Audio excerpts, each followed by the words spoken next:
Shalom bien-aimé, je viens aujourd'hui pour te parler d'un passage qui est dans Proverbe 18, 22. La Bible dit ceci: celui qui trouve une femme trouve le bonheur. Bien-aimé, la parole de Dieu est une prophétie. La parole de Dieu est une promesse, mais la parole de Dieu, elle est aussi une vérité. Bien-aimé, qui suis-je pour contredire la vérité qui est la parole de Dieu? La parole de Dieu, elle est vraie. Si la parole de Dieu, elle dit que celui qui trouve une femme trouve le bonheur, la femme est un bonheur, bien-aimé. Mais, bien-aimé, aujourd'hui, dans 80% des cas, on voit que, bien-aimé, comme si cette parole est une arnaque. On se demande, est-ce que la parole, cette parole qui dit que la femme est un bonheur, est-ce que elle est vraie ou fausse? Bien aimé, d'un côté, la femme accuse l'homme, d'un côté, l'homme accuse la femme, mais à qui est la faute, bien aimé? Est-ce que c'est la parole de Dieu qui ne dit pas vrai? Non, bien aimé. Je te dis que la parole de Dieu, elle est vraie, bien aimé. Si elle dit quelque chose, ça veut dire que cette chose, bien aimé, elle est vraie. Bien aimé, mais pourquoi est-ce que nous ne voyons pas ces bonheurs dans plusieurs familles? Bien aimé, nous allons voir d'abord c'est quoi le bonheur en tant qu'un homme, bien aimé. Dans la vie de tous les jours, dans les dictionnaires, on peut constater que le bonheur a comme synonyme la chance, la fortune, la joie, la réussite, les avantages, les plaisirs. Mais comment ça se fait que, bien aimé, dans nos familles, nous ne voyons pas cette joie? Comment ça se fait que dans nos familles, nous ne voyons pas cette réussite, bien aimé? Comment ça se fait que cette même femme qui est, bien aimé, le bonheur, mais qui arrive dans une famille, mais on a l'impression comme si elle a ramené encore quelque chose de pire, de mauvais, bien aimé. Mais est-ce le problème c'est la femme? Est-ce le problème c'est l'homme? Bien aimé, aujourd'hui j'aimerais te parler de la femme en tant que bonheur. Oui, c'est vrai, bien aimé. La Bible dit que la femme est un bonheur. Celui qui trouve une femme trouve le bonheur. Mais j'aimerais te dire que le bonheur, ça se conserve aussi. Le bonheur, bien aimé, tu peux le conserver, mais tu peux aussi le perdre. Oui. Tu peux aussi le perdre, bien aimé. Mais comment tu le perdras, bien aimé? La Bible déclare dans Proverbe 17, 16, à quoi sert l'argent dans le main d'un sot? À quoi sert l'argent dans le main d'un sot? Bien aimé, tu peux avoir l'argent, parce que l'argent c'est en forme de bonheur aussi, bien aimé.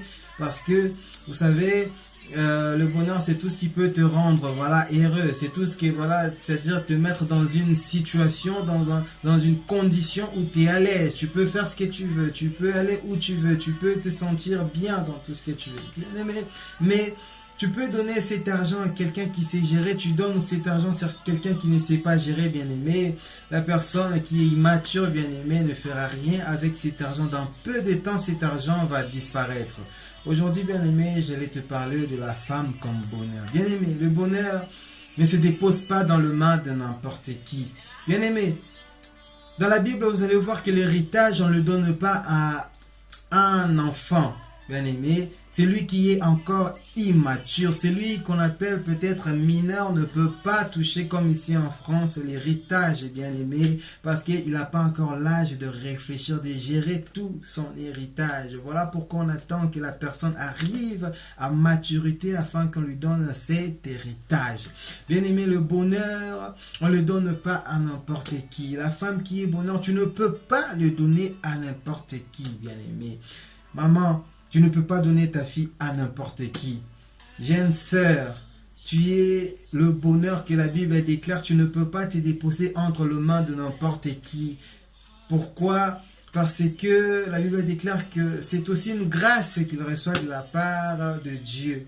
Bien aimé, le bonheur comme une grâce, et ça ne s'achète pas avec l'argent. Maman, jeune fille, ce n'est pas l'argent qui peut conserver, qui peut te conserver. Ce n'est pas l'argent qui peut te garantir des choses. Non, ce n'est pas l'argent.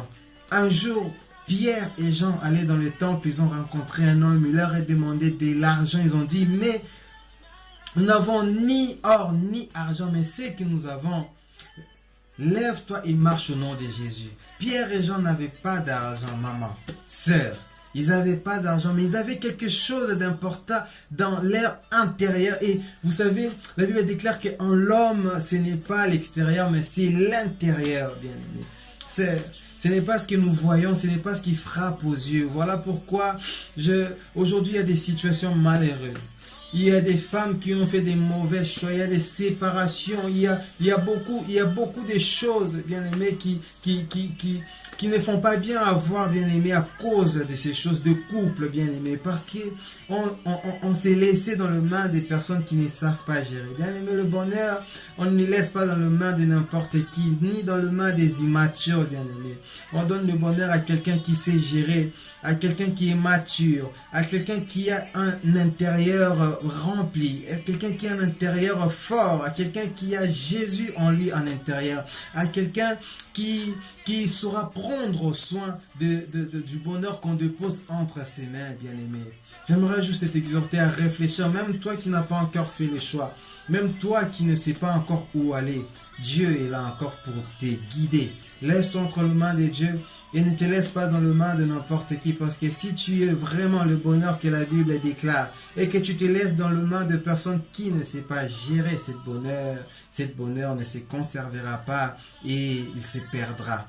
Voilà ce que j'avais encore à t'encourager aujourd'hui, sœur, que tu aies le bonheur que la Bible déclare, mais sache que ce bonheur va être déposé ou dans le main de qui peut le gérer. Un bonheur ne se donne pas à un enfant, ni un héritage à un enfant, un mineur, à une personne qui est mature. Voilà que tu as tout devant toi. Pourquoi tu crains encore? Tu as les yeux que Dieu t'a donnés, tu as la conscience pour réfléchir, tu as tout pour savoir entre les mains de qui tu posais. Et j'espère que cette vidéo va vraiment t'édifier et changer encore ta pensée dans le nom de Jésus. Amen.